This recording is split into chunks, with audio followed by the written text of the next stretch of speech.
In a world where financial freedom is becoming a top priority, more and more investors are turning towards dividend stocks as a way to build wealth, generate consistent income, and reduce financial stress. Unlike growth stocks that reinvest profits to expand the business, dividend paying stocks reward shareholders with regular payouts, often quarterly and in some cases even monthly. These payments are known as dividends, and they can become a powerful source of passive income when invested wisely. But do you know how to actually invest in dividend stocks the right way?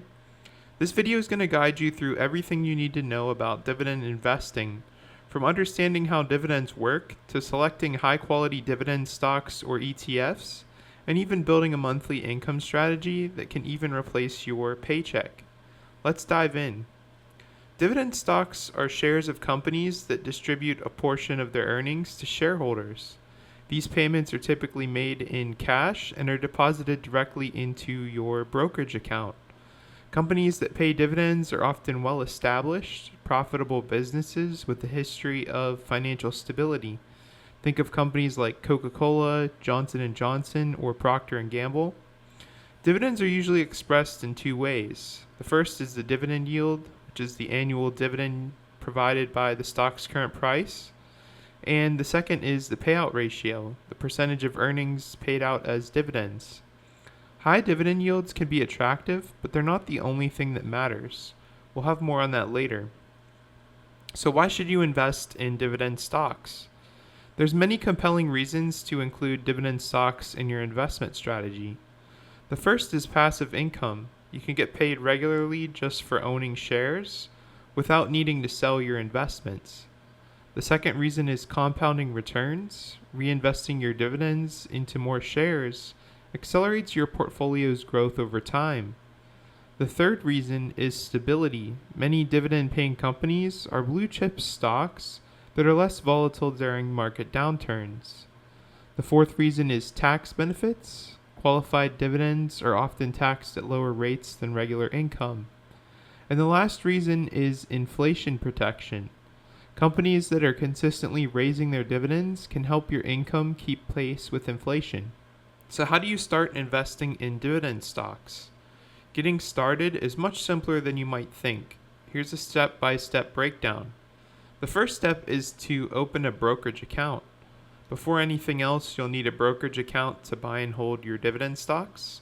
Popular platforms include Fidelity, which is the one I use, Vanguard, Charles Schwab, Robinhood, and M1 Finance. Choose a platform with low fees, with a good mobile app, and access to research tools for your stocks. The second step is to decide on your investment approach. Do you want to focus on individual stocks or ETFs? You can invest in dividend-paying companies individually or through dividend ETFs, which are exchange-traded funds.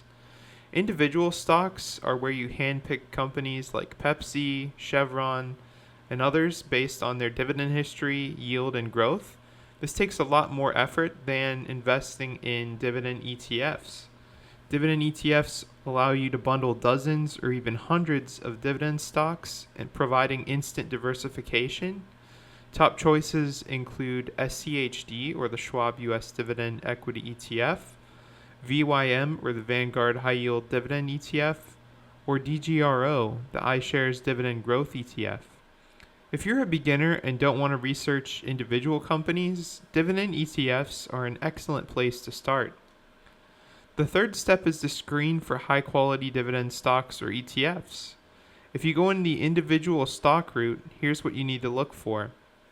Consistent dividend history. Has the company paid and ideally raised its dividend for many years? Reasonable payout ratio. A payout ratio under 60% is generally safer. Strong free cash flow. Look for companies with enough cash to comfortably cover their dividend in times of hardship. Dividend yield between 2 to 5%. Higher yields might be tempting, but they could signal more risk. And lastly, stable industry. Utilities, consumer staples, healthcare, and financials often host great dividend-paying companies. You can use free tools like Yahoo Finance, Seeking Alpha, or even your broker's stock screener to compare dividend metrics. I personally use Fidelity's stock screener to pay attention to important metrics. The fourth step is to diversify your dividend portfolio. Don't put all your eggs in just one basket. Spread your investments across different sectors and industries to reduce risk. For example, in utilities, Duke Energy might be a good pick. In consumer staples, you could include Procter & Gamble. In healthcare, you could include Johnson & Johnson. In tech, you could include Microsoft. And for REITs, you could include Realty Income, which is a monthly payer. Dividend ETFs handle this for you automatically. The fifth step is to create a monthly dividend income plan. While most companies pay dividends quarterly, you can strategically build a portfolio that pays you monthly by investing in a mix of monthly dividend stocks like Realty Income, Main Street Capital, or Stag Industrial. Monthly paying ETFs like JEPI, JEPQ, TSLY, or QYLD, or REITs, which are real estate investment trusts that often pay consistent monthly income. By combining various dividend payers with staggered payout schedules, you can engineer a reliable income stream each month of the year. The sixth step is to reinvest your dividends, at least early on in your investing career. Using a DRIP or dividend reinvestment plan can manually reinvest your dividends into more shares. This turbocharges your compounding. Even small dividend payments can add up to major growth over time if they're reinvested consistently. For example, if you invest $500 a month into dividend ETFs and reinvest the dividends, you could end up with hundreds of thousands of dollars over 20 to 30 years, all while collecting regular income. The seventh step is to monitor and adjust. Check in with your portfolio at least a few times a year. While dividend stocks are more set it and forget it than growth stocks, companies can still cut their dividends. If one or more of your holdings becomes overvalued or underperforms, consider rotating into an even stronger payer. Most dividend ETFs are qualified, meaning that they get favorable long-term capital gains tax rates of 0, 15, or 20%.